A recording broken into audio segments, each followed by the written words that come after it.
Aloha and bonjour, good afternoon. My name is Jürgen Steinmetz and I'm joining you on behalf of the World Tourism Network. And with us is eTurbo News and Livestream.travel. And today we're celebrating another tourism hero. We have now 26 tourism heroes in the World Tourism Network. And our number 26, it doesn't mean it's our last tourism hero, but it's the last one appointed, is Mr. Michel Nahon. And I'm so sorry if I pronounced this right. He's from Paris. You can say the way you want. French. Understood language. German and English is all I understand. But Michel will tell us a little bit about himself and about Paris. He just told me he is just steps from the Eiffel Tower. What a wonderful place to be. Welcome, Michel, and congratulations, first of all. Hi, Jürgen. I hope you're okay in Hawaii and everything is okay, and also people all around the world. Yeah, no, we're trying to survive, and I think we're all in this together, and everyone has challenges these days. But we're still laughing. We're surviving. I think that's the important part, right? This is passion. Passion is when you love someone, you love the person when he's alive, you love the person when he's sick. This is real passion. And if you love tourism, you must love him whatever the circumstances are. And this is why I love tourism. Yeah, and tourism is not only one of our largest industries. I think 10% of the world population roughly is employed directly and indirectly in tourism, but it still remains a small family. And it's really a people business. You know, you can, like, I talked to you in Paris, I'm in Hawaii, born in Germany. We're very international. We have people from all over the world working together. And we don't really have wars in tourism because once you look someone in the eye, you don't want to smash the face. So it's a business of peace, and that's what we really need these days. Oh, yeah. And we have so many people in our trade, in our business, that are not working in the country where they were born, which is your case and also mine. But so many people have this multi-talent and multi-nationality and multi-ethnicity, and which makes very easy for people to understand themselves wherever they are. No, absolutely. But tell us a little bit more about your company and what you're doing. Yeah. Okay. Voyage Solidaire started 10 years ago with the idea we had with some friends, DMCs, which means incoming travel agents, all around the world, saying why does the philanthropic and caritative tourism doesn't come into the real network of travel agencies? Why is it only with few associations? And also, why are the figures not evaluating just like it does for food, just like it does for nutrition? Which means that, let's say 20 years ago, people would know that it was better to eat better food, that it was better to change the way they drive or the way they go from one place to another. And it was not only in their brain, it was also in their actions. Yeah. Okay, so the action comes that for food and for motricity, people have changed in their mind and also in their actions. Whereas in tourism, it was, well, a few polls said that 2 people out of 3, which is 70% of the population, wanted to bring something more to the tourism, not only go for holidays, but also with something in their mind. And unfortunately, the figures have not evaluated, which means that where 60% of people want to have a conscious travel, in the reality, in France and probably all around Europe, the figures are still the same. Around 1% of the population who is traveling with something in mind, like solidarity, philanthropy, or everything. And we said, why? Probably because things don't really change. And how can we change it? We try to discuss with the operators, with the wholesalers, and say, why don't you bring solidarity? Why don't you bring something more sustainable in your trips? And they said, no, we're not really interested. We want to make money, we want to make markups, volume, that's all which is interesting. So we decided 5 years ago to create the first cooperative of DMCs in the world. Each of them is exclusive on its destination. And what we do is we have hired, well, we have contracted with NGOs in France and a few of them around the world. And when the client is traveling from one place to another and buying land accommodations, 10% of this amount is going to the NGO is chosen. What is new is not only the fact that it's a cooperative, which means that it's the first wholesaler who is owned by different DMCs around the world. It's also that we separate the donation to the destination. What was the common sense before was you will go to this country and a certain amount of your trip will be given to local NGOs or local associations or local communities. And what we say is, why do you have to go to this place to be conscious of what is needed in another part of the world? And why would it be a certain part and not a real part? So what we do is we negotiate and partner with NGOs in France, and they do the advertising for us, which means they tell all their donators and friends and subscribers or everything, go wherever you want, and 10% of the amount of your land accommodation will be given to our NGO. And we have determined also a system with our bank, which is a split payment at the moment of the payment, which makes sure that people will first pay 10% to the NGO and then pay the local agent. And main difference also, well, you probably heard of some crisis and trouble with major operators, where all the monies received are put in one simple basket. And then there is a financial manager who pays debts or pays accounts to different. And what we decided is each of them has his own account on our bank system, which makes that there is no mix, no mélange between all the money is received. Everyone has its single system. It looks a little bit like Sovco's system, where with a cooperative, which means that everyone has its own ways of production, and we share what is common. What is common is publicity, which is promotion, which is negotiations with the NGOs. And today we have in the program we have 72 destinations. We have already hired 20 and something NGOs in France. And believe me, since the beginning of the crisis, we have about 3 new contracts signed every week with NGOs in France. And they can be in various themes and various topics like culture, environment, health, education, and childhood. And last, we have human rights. And at this point, can I keep on? No problem. Yeah, please. Yeah. Absolutely. Oh, good. We have developed a tool which is Travel Score. Travel Score is a little bit like Nutri-Score, which is very well known in France and probably also in main European countries.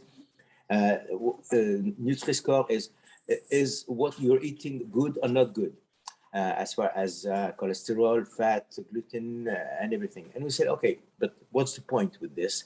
Okay, I know that I'm eating something good and I know that I'm eating something bad, but what does it change at the end of the day?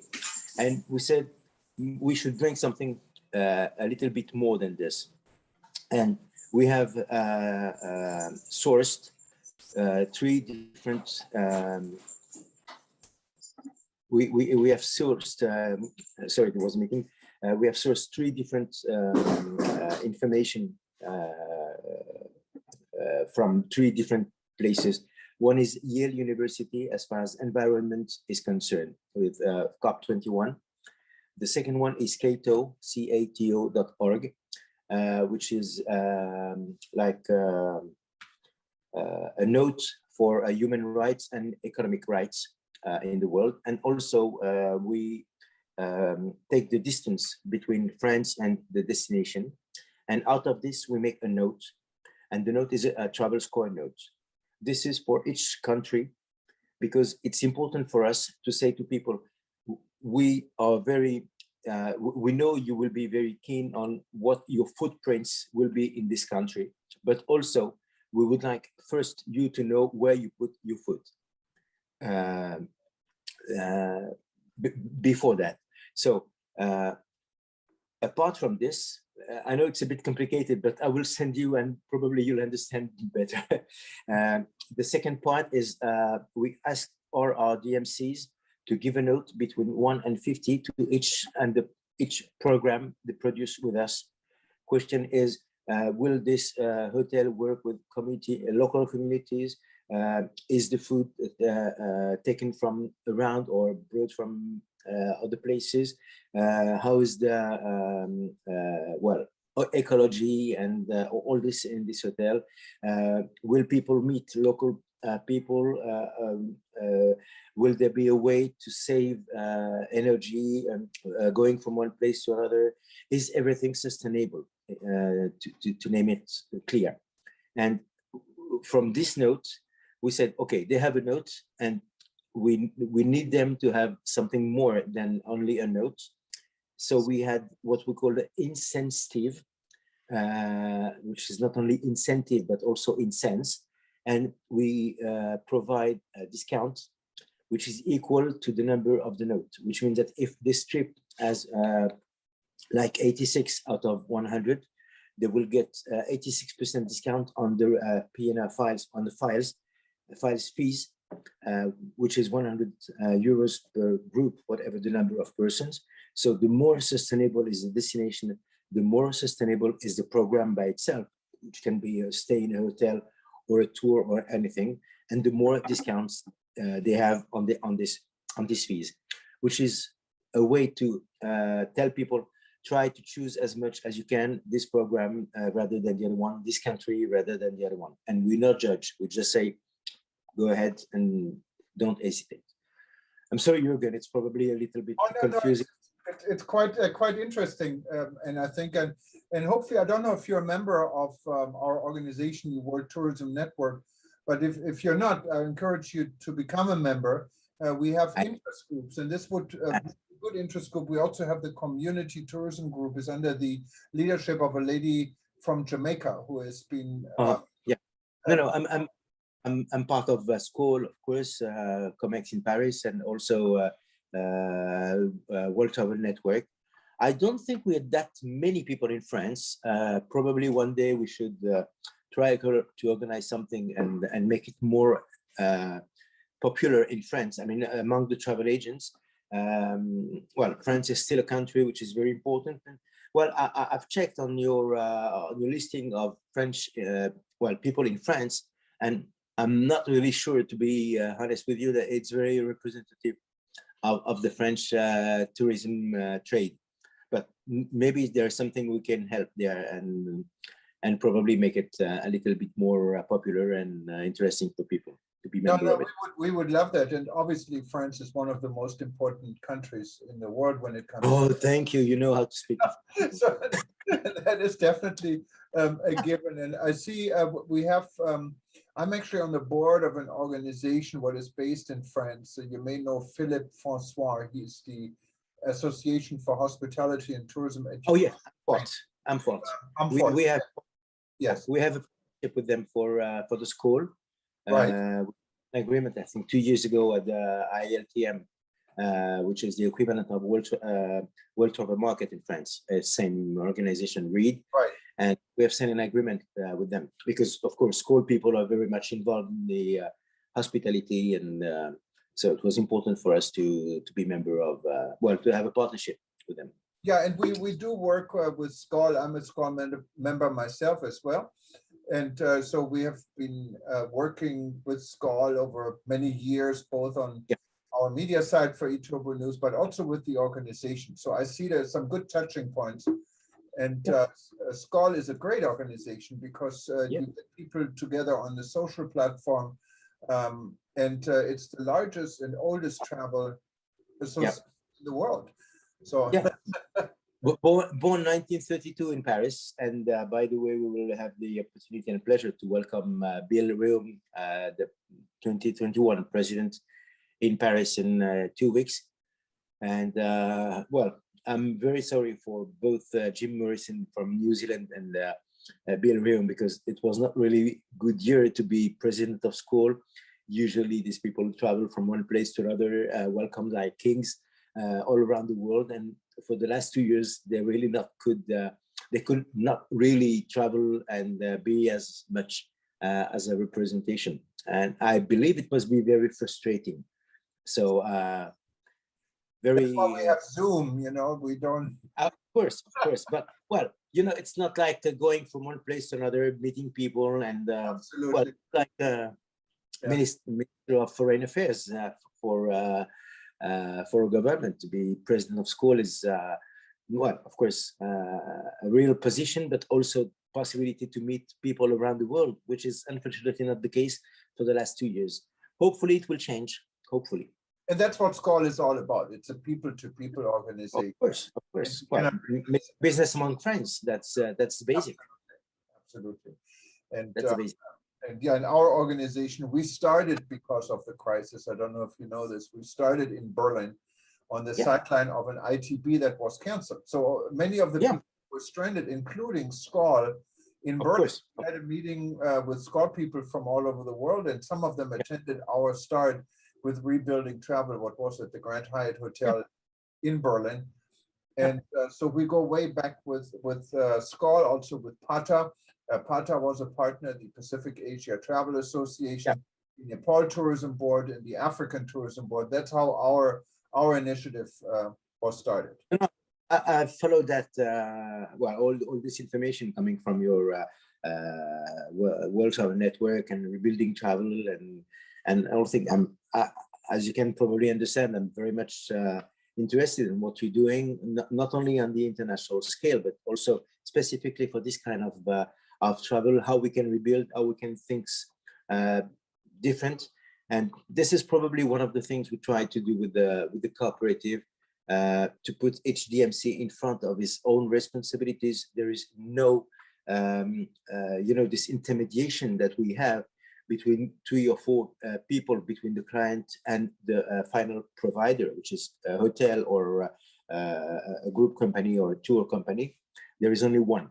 One is the DMC, is at the end of the day is always the one who pays the bill for everyone. When there is a problem, he has to solve it local, is the one who brings the program to the operators. And we try to have a common solution for all of them. Once again, each of them are exclusive on their country, so there is no competition between 2 or 3, just like some platforms would do. They are very much involved. They're not serving our clients; they are serving their own clients, and they don't have any money or finance problem because they get the money direct from the client on their bank account in France, which is probably one of the way to solve all the problems with transcription between the processing of the reservation, and especially today when you have so many ways to communicate between people, like WhatsApp, like Skype, like telephone, like SMS, like emails, phone calls. People never know what was said, what was written, what was agreed between 2 people, because there are so many ways to communicate. Now we have only one. Each client has his own file in his dedicated space, and whoever in the local company can have a look at it and say, no, there can't be no mistake because everything is written here. So there is no discussion, no argument about the way the file has been processed. It's a very interesting system. And how's business now? I mean, with COVID, is it functioning? Yes. Okay. I want to ask more, but hopefully, I don't know how you see it. I mean, the situation now in France, and I know not a lot, but I think numbers are going up everywhere in the world. They do go up here in Hawaii, scarily. It's scary, but I think Europe isn't any different, right? Well, in France, as far as local business is concerned, it's quite the same. I mean, hotels are quite happy. The only thing is that they have had French customers instead of international customers, which is not really the same as far as expenses are concerned. For example, people don't spend as much as foreigners, but the yield management is not exactly the same as it used to be in the hotels. but still they survive. Same for restaurants. It's quite impossible today in France to go into a restaurant without queuing up or wait online, as Americans say, for a while, because everything is full all the time. Like if there was nothing to eat before, which is really not the case. And no, well, the main problem is for going outside of France, traveling abroad. I spoke with a friend travel agent yesterday, and she told me, well, the only point is that before you could do your business in 10 minutes, 20 minutes per customer or per file. Now it needs about 24 hours to solve everything. And the worst that can happen is that one client is registering and buying a booking for a destination, and the destination closes. So you have to refund the client and also get the money back from the local DMC, and then do another file for a new destination, and so on, which is just a nightmare. In this case, we have been quite lucky because we were about to start in April 2020. And of course, we never started really. All we could do is expand the number of destinations that we have up to 70 now.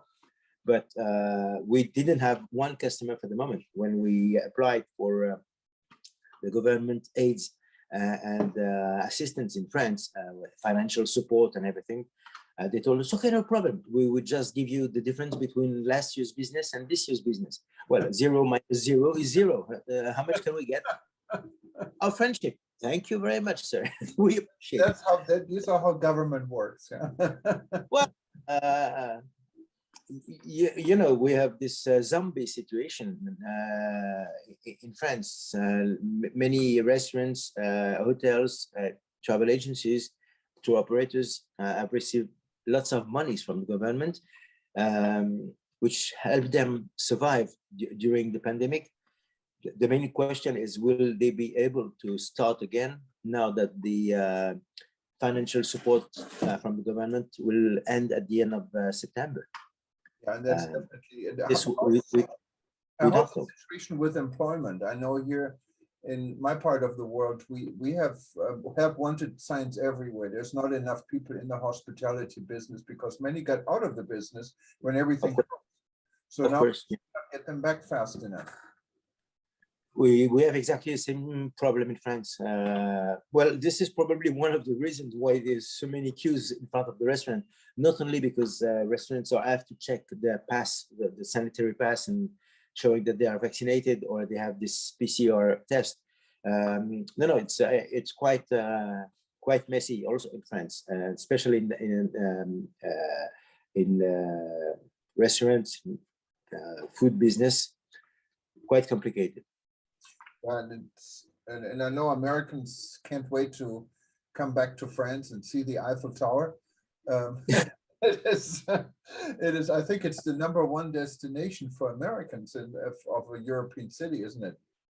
Yeah, well, apart from well, I think London is not too bad, but London is too expensive for them, and really, well, they have this language. Although most Americans don't understand when English people are speaking English, but that's another another problem. No, I think they love Paris. They love Italy also, and they are very right. Italy is such a wonderful country and wonderful civilization and everything. Well, I've spent my holidays in Italy once again, so that's probably why I'm a little bit more enthusiastic that I should be. But no, they come very much to France, and thanks compared to other tourists, they don't eat Paris like 3 days and run from one place to another. They spend more time, they enjoy, they very often come for the second or third time, which is the ideal tourist should be people who come for the second or third time in your country, because they have seen what everyone wanted to see, what they were, well, they came to see something, so they saw something like the Eiffel Tower. And the real traveler is someone that sees what it was not supposed to see, feel what it was not supposed, and touch, taste, all this you have to like renew your life, rebuild your own life. And most of them to discover themselves. I don't ask why I came here for. I don't ask, do I recognize myself in another country, in another position, in another circumstance, which is what travel should be for. And I think we're going to see some changes in the tourism behavior because of the virus. I think especially the party and disco and nightlife, it's going to be out for a little bit, I think, before this kicks back. And people probably spend more times in a destination because it's simply also more complicated to get from B to C. It's better just to go from A to B and enjoy it. So hopefully tourism is recreated in a better way. We all learn, but we all need to get out of this crisis, and people are tired of being locked up at home and not being able to go anywhere. So I think once tourism opens, we will see good numbers, and that's what happened here in Hawaii. We have record numbers of tourists coming in here, but it's scary if the virus is climbing in infection rate at the same time. And so there are many people, even our governor told tourists, it's better for you to stay home. So it's really uncharted territory for everyone. Well, of course, I'm not Minister of Health in no country, but let's face it. What's the main problem of going to another country is that you have to wear a mask to prevent yourself from getting the virus. Okay, what does it make with the difference when you take the elevator from one floor to another? It's the same. You will meet people, you will be faced with people, you will sit down in a restaurant, and wherever you are in the world, the disease can be exactly the same. Just protect yourself, just get vaccinated, and that's it. And then you are in the same safety and the same danger wherever you are in the world. You can get the COVID in your elevator, and you can get COVID in the bus, in the metro, in your car, in everything. Once you're wearing a mask and you're fully vaccinated, there is no more risk in any other countries. That's all. You live exactly the same way. When you meet people, you wear your mask, and that's it. So and that is the point. So hopefully this will convince some of those that are against vaccination to change their mind, because it's really where the problem is.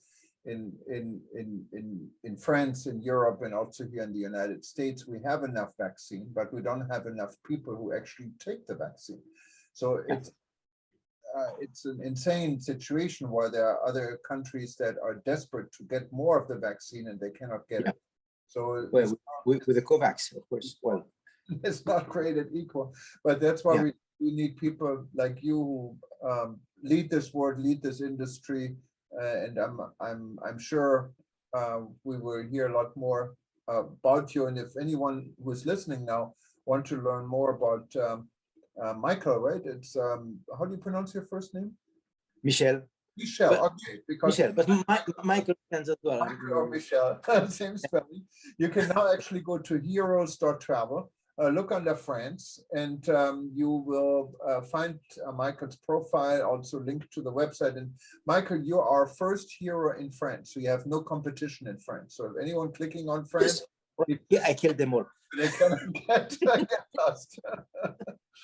But I wanted to thank you again, congratulate you, and hopefully we see you on some of our upcoming sessions for World Tourism Network. For those that wanted to register for any of our sessions, you can go to worldtourismevents.com. We have a lot going on in this month in September because of World Tourism Day. And our first event related, tomorrow we're going to have an event with the Maldives. And then I believe on the 24th, if I'm not mistaken, we have an event with accessible tourism. It's led by Pankaj, a member in Nepal. And then we're going to celebrate heroes. And that's, of course, we're going to also invite Michael to be part of this. So and any one from our heroes who wanted to be part of this event is invited. So that's going to be on World Tourism Day itself. We're also going to team up with tour guides all over the world. And then last but not least, we're going to meet Professor Jeffrey Lippman, and we're relaunching the International the ICTP, and I'm not going to tell you what it would stand for, but it has to do with environmental and climate-friendly travel. So it's an initiative what is supported actually by the government of Malta initially and SunX. So we're very excited to make this announcement. And Jeffrey, who is in Belgium, not far from Paris, this discussion. But Michelle, I wanted to thank you very much for attending, and congratulations to enter we call it the International Hall of Heroes, and for being the first one in France, and considering the importance of France, that is quite an achievement. Well, I, I can only say from this part of the world, bonjour and aloha. And Aloha. Last words. Dank zeer, and have a nice night. We'll have a nice day because we have something like 12 hours difference, and thank you for staying late and match with our own schedule. But I think that there are so many good points in living in Hawaii that sometimes it's good for you to sleep late. Not a problem. Yeah, we're time-wise, I think we're probably in the worst place in the world, or sometimes in the best place of the world, because we catch some of the daylight in East Asia, and we can go as far as Europe. As it's now 9:30 in the evening, makes it 9:30 in the morning in France. So Exactly. It's very easy. So it's a global world. We are night and day. All right. Thank you very much, Michelle. And you have a great day. And everyone else who is watching us now live, this one was recorded on September 6th. So it's not live. So unfortunately, you cannot ask immediate question. But if you do have questions, just go to worldtourwtn.travel, or you can go to our heroes.travel website, click on contact, and we'll be happy to answer these questions. If they're for Michel, we will forward it to him. And if you watch us live now, this will be repeated every 2 hours for the next 24 hours from the time you see it. And after this, it's going to be in the profile for Michel, and it's also going to be on livestream.travel in our archive. And of course, you will find it in our YouTube archive and can listen to it as many times as you want. Well, thank you very much again, and you have a nice day. Thank you very much, Jürgen. See you, and hopefully have the opportunity to meet you in real one day. In Paris at the Eiffel Tower. Take care. I'm not scared. You may come whenever you want. All right, take care. Bye-bye. Bye.